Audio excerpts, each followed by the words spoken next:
Hello, and it's good to have you join us again on Maritime Radar. The ocean is one of the vital gifts of God to man. It offers various ecosystem services that enable human existence on Earth. Covering about 1/3 of the Earth's surface, the ocean or the marine environment helps in climate regulation, providing supporting and cultural services apart from its provision of food and medical resources. Assessing the 10-year national policy on marine and blue economy are some of the issues that will be on the front burner on today's show. I am Norma Obiaswale.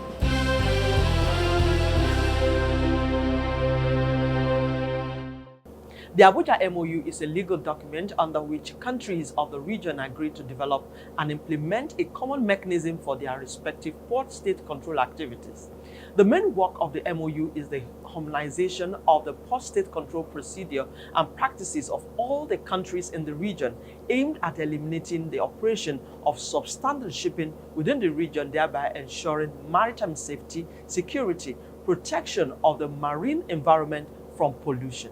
It also includes improving ship crews, facilitating regional cooperation, and the exchange of information amongst member states. There are 22 countries whose port state control function falls within the Abuja MOU. Before we get further into today's lineup on the program, let's find out the latest in maritime news.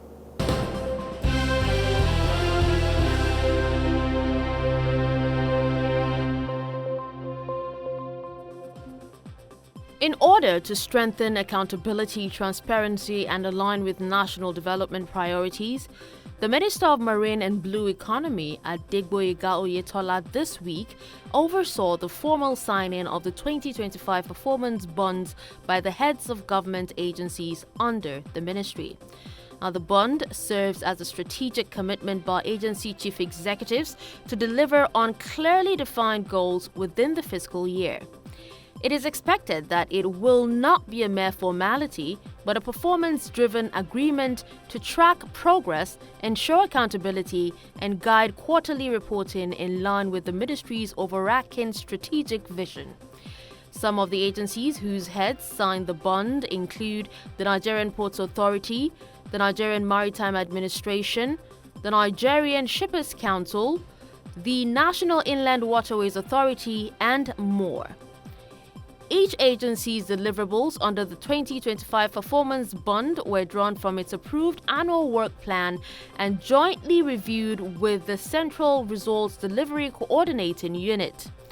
Now, these commitments are structured to support implementation of the national policy on marine and blue economy and are aligned with the ministry's efforts to foster interagency collaboration and measurable impact across the sector.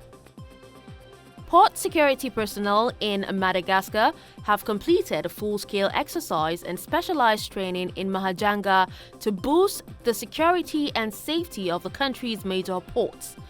Now, the workshop, led by the International Maritime Organization as part of the EU-funded port security project, was focused on strengthening port security through drills and exercises aligned with the International Ship and Port Facility Security Code. 24 participants took part in the training, which combined theoretical instructions with hands-on sessions to enhance skills in planning, conducting, and evaluating security drills. Now, the exercise tested coordination, implementation of port facility security plans, and operational readiness. It also supports Madagascar's ongoing efforts to comply with international standards while strengthening port security infrastructure across the region.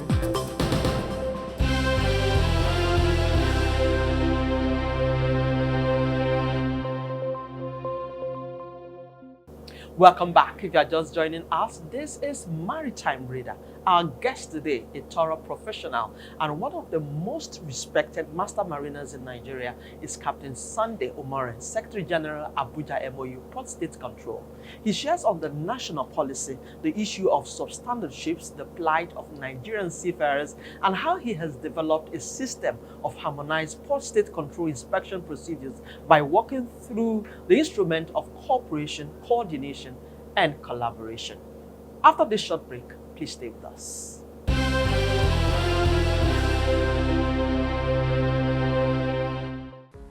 It's good to have you again on the show, sir. Thank you very much, man. It's been a while. Don't stay this long again. It's been a while, yeah. Okay, so let's start this conversation looking at the 10-year national policy on marine and blue economy. How did this come to you? We've been waiting for it for a while. Yes, to me, I think it's a much needed guide, because what we call maritime policies is actually a structured framework to regulate the maritime activities. You can't really start on or get the best of blue economy without having a policy.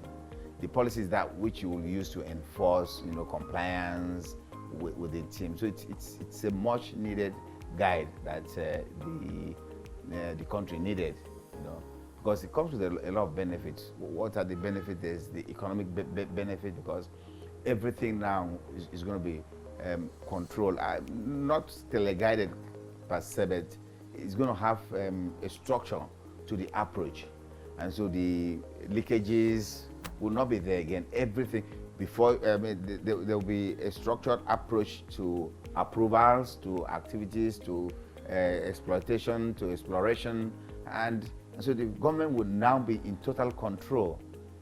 The sneaking in, people just coming in and taking off some of your resources will not be there again, to be eliminated. And there's also the other aspect of national security. If you have your policy, it will clearly highlight the functions of all the MDAs.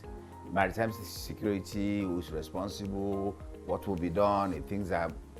So it also brings sanity to our own maritime security. There's the regulatory clarity. The thin line between, sometimes you hear about overlapping responsibilities between ministries. That's going to be taken care of. It's not going to be there again. It will be a clear cut, NIMASA, this is your responsibility. NIWA, this what is your responsibility. I'll give you an example on things like water hyacinth and the rest. So that clarity will actually help us to perform. It's not a case of, what is for everybody, nobody's doing it. You will know your responsibility. There will be some sort of timetable for reporting, and so it will be clearly monitored. And then there's also the infrastructure development. If a particular sector is given a clear permission, a clear outright permission to work on certain things, they can build up on it. There will be accountability. A policy has been given, roadmap is being is churned out with milestones. So you'll be judged by the milestones, by the activities that you are supposed to work on. So the policy, to me, I think, is the greatest thing. And of course, there's also the aspect of enforcement. It's not just about having a policy in place, it's about following through, which is clearly highlighted in the policy. I agree. I won't agree with you less, because it's not about having a good policy. It's about implementation. Then overlapping functions of government agencies. If this is going to be addressed, I will be there. But do you think it took the ministry too long to come up with this policy? I'm not going to talk about the time frame, because sometimes people say better late than never, better to have it than never. So we now have it, so that's fine. So we should just we should just roll with it. It's here now, because we need to protect our environment. Look at the fisheries sector. You are supposed to be fishing with a particular size of net. If this is not regulated, people are even taking the fingerlings. And so the future is taking no sustainability. So we have gotten to the point that yes, henceforth, 2025, a policy is being released. Henceforth, we build on that. So the environment is going to benefit from it. Everybody's going to benefit from it. Every sector. I think it's a good time for the Ministry of Marine Economy while we look up to the implementation of every which is key of every part. So let's come back to your base, which is Abuja MOU. Run us through what you've been up to in 2025. Okay. Let's say between the when we had our last session, and to date, the last meeting we had was before the committee meeting, which was held in Congo, Brazzaville in September, second week of September. It was a landmark meeting because annually we have what we call Post-State Control Committee meeting, to which the DGs of all the maritime administrations meet. And this one was even a bigger one because we also had it with the ministerial conference with the ministers. And like I said, it was a landmark one because we also celebrated our 25th anniversary. Abuja MOU, founded in 1999, marked 25th year last year. Yes, a lot of policies were endorsed and signed up for us to follow through. Typically on the NCV code, the Near Coastal Voyage Code, which is in line with IMO, the STCW, you need to have what we call mutual bilateral agreements and mutual acceptance of each other's certificates. And so what that means is for Nigeria to trade with Ghana, for Nigerian ship to easily go to Ghana, or for us to accept certificate issued by Regional Maritime University, we need to have a bilateral agreement. So the NCV code is will actually give us a platform in which all the 25 countries will come together as a unit, as a mono block, accepting each other's certificate, accepting each other's vessels. That a vessel, there's a particular certification we call a Near Coastal Voyage certification. Nigeria, as defined in Nigerian Merchant Shipping Act, is that such a voyage covers from Cape Verde in the north to Congo River in the south. Between the two coordinates, you actually have a lot of countries in between. But sadly, those countries are not even aware that a person holding an NCV license in Nigeria can actually work on a vessel passing through their coast. The NCV code now, the code we are working on, which may most likely be approved in the forthcoming committee meeting, will address that issue. And so the holders of Nigerian NCV code can easily work on any vessel that traverses between the Abuja region, which is from Mauritania to South Africa. And it's also about, because IMO deals with what we call convention vessels. So for every convention, it will be clearly highlighted that the convention covers vessels of this size. Okay. So what happens to those smaller vessels? Those are left to national authorities. Those are left to what we call the flag states, the individual countries. So we now also have, the code actually covers such vessels.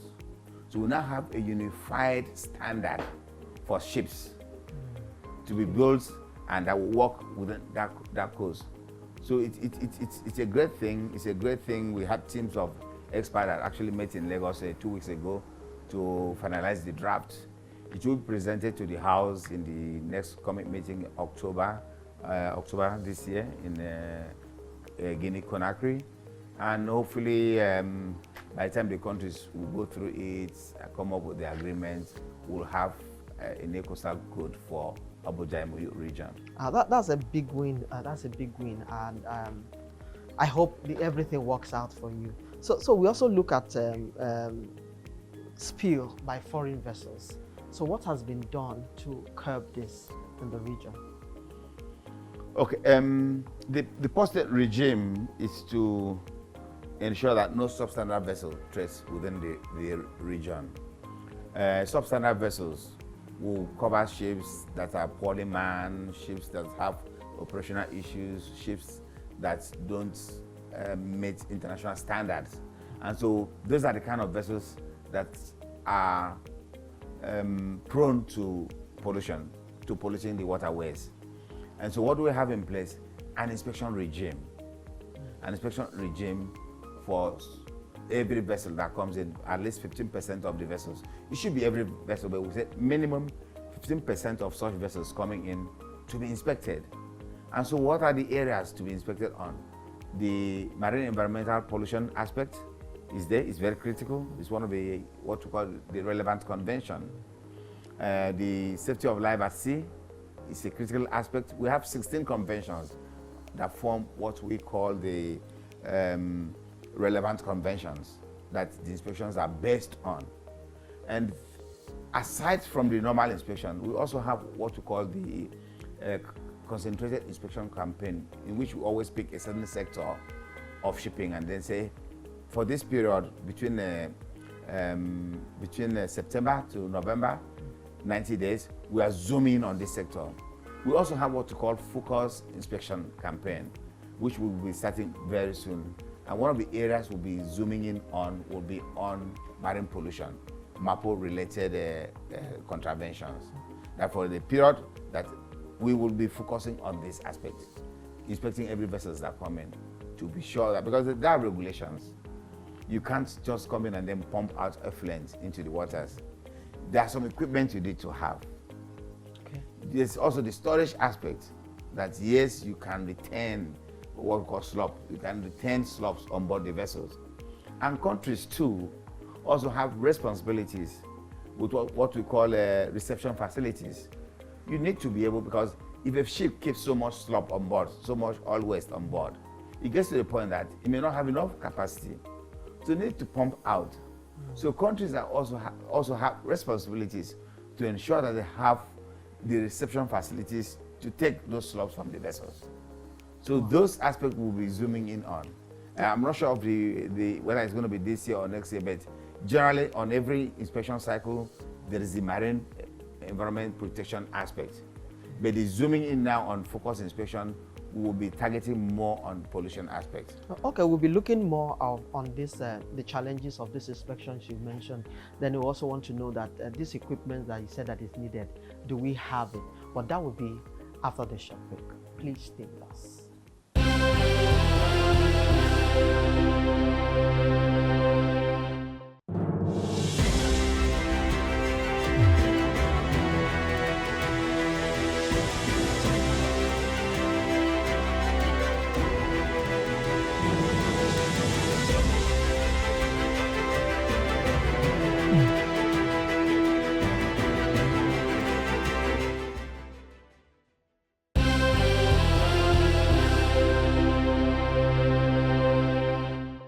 Welcome back. If you are just joining us, this is Maritime Radar, and I still have with me Captain Sunday Umoren. Before we went on that break, we were talking about inspection. So can you talk us through the challenges of this inspection? And you also said that there are required equipment. Do we have them? Okay, with respect to inspection, first, there's also the proficiency of the inspectors. How? Because you cannot give what you don't have. If you're going to be an auditor, you need to know what you're going to audit on. If you are what's called a posted control inspector, you need to fully understand the relevant conventions that you will base your inspections on. So that takes us to capacity building, which is core of your mandate. Yes, of our mandate. So it's not just about capacity building. So the capacity building, harmonizing it, so that whatever you have in Nigeria is what you have in Ghana, is what you have in Cameroon, is what you have in all the 22 members states. So we're working very strongly on that, because some of the things on board the vessels, the equipment, every vessel, depending on the class of the vessel, is mandated to have certain equipment, be it navigational equipment, be it pollution management equipment, be it life-saving equipment, firefighting equipment. You are supposed to have them all documented. And the inspectors will always be a case of, this is the minimum you should have, what do you actually have? They look at it. If you meet the minimum criteria, it's a pass. If you go above it, a pass with a clap. And of course, if it's below, then the consequences will come in, either detention. If they are malfunctioning, you have to fix the equipment before you sell out. So for every class of vessels, the inspectors actually are aware of what should be on board the vessels. On the port side now, the reception facilities, every maritime administration should actually have a reception facility declared. If you don't have, it's not a fair thing, but what is going to happen to shipping around your country is that they're going to have issues in managing Oh. the effluent. Tankers, when they do their tank washings, they cannot just pump in that water out into the sea because it's mixed. It's a mixture of oil and water. So they need to pump this ashore to reception facilities. So it's good for the maritime world, if you are serious, to actually have a reception facility. In Nigeria, it's managed by between the NIMASA and Nigerian Port Authority, and they are doing great with respect to reception facilities. I don't have an idea about the capacities they have, but in less than no time we'll be able to have the inventory of what they have and in which ports. Looking at the role that plays, I think it's important that every country have that distance, so that facility. Okay, well, one thing I want to pick out from what you said also is, do you have a platform, whether online or in person, or if an office where, just as you said, you can be passing in CMS, you might not even understand what it is, but you just saw a smoke. Is there any awareness that is created in that aspect to ensure that, okay, anyone in Lagos, you might not even know anything about maritime, could be able to walk in or go online to say, okay, I saw this XYZ smoke coming out from a ship and whatever. Do you have any such arrangement? It's an aspect that we really need to work on, you know. But from our own side, we are doing the much we can. But like I said, it's an area we really need to expand on. Recall I said our eyes, our workmen in Nigeria will be NIMASA. It's NIMASA. It's the maritime administration of every country. So it's for us to liaise with them.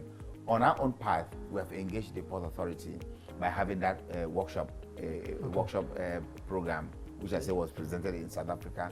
And it was highlighted to all the countries that at no cost to them, the Abuja MOU is willing to visit their country, conduct the seminar or the workshop.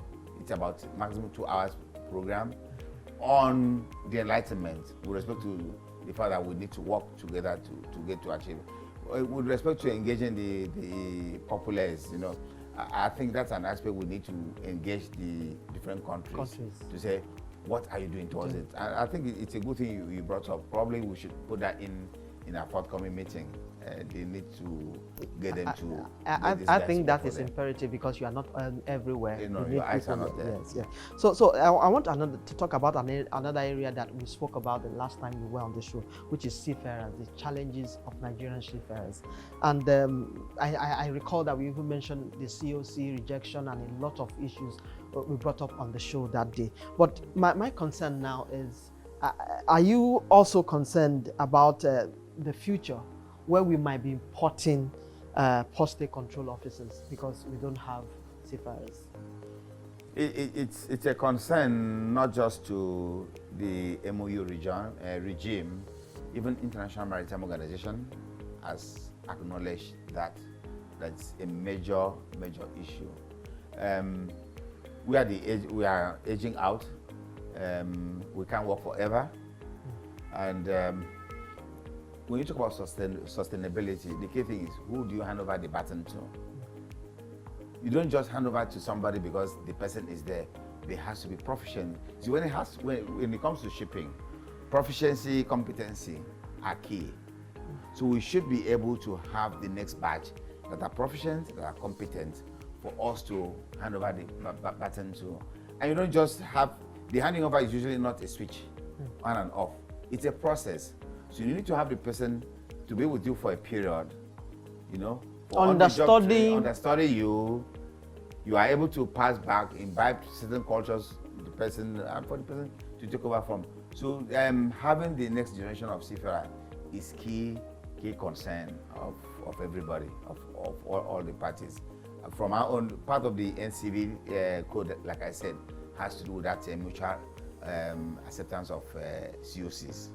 So it means when this is endorsed, anybody with a Nigerian near coastal voyage certificate can work on a vessel that's owned or is trading between Mauritania and South Africa. That's a wide coverage, you know. And we're also we've been engaged by NIMASA on the marketability of a Nigerian CCOC. So we are working with them, and we are also working with the schools. We have a training program for the port state control officers that was approved by a committee. We signed the agreement with Regional Maritime Academy, Regional Maritime University in Ghana, and hopefully the first batch may have their session in this coming September. We are still working with the Maritime Academy of Nigeria, so that at least from the English-speaking countries we have in Ghana and in Nigeria. So that's also part of the support we are giving to the maritime institution, knowing that it's a major feeder of the next batch of seafarers. I really appreciate what you do, and I hope that you'll be able to capture the other two countries that are remaining to be able to ensure that we have a safety net. It's been Captain Sunday Umoren. He is the Secretary General, Abuja MOU on Port State Control. Thank you very much for your time and analysis and what you are doing. Well done. And I wish you luck in everything. And I pray that the other two countries really come. Mauritania and Namibia. Yeah, you're going to get them in. Yeah, get them in so that we ensure that we are safe in the region. Intact. Yeah.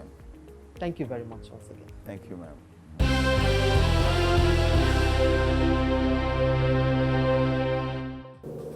And that's our show this week. I hope that the goal of assessing Abuja MOU in delivering their core mandate of checking pollution, eliminating substandard ships, and improving the welfare of seafarers was impactful. If yes, please join us every week on Maritime Radar as we explore potentials that will ensure the development of the maritime sector in Africa. You can also expect the latest in global and local maritime news plus industry insights right here. I am Norma Obiasola. I appreciate your time and see you again next week.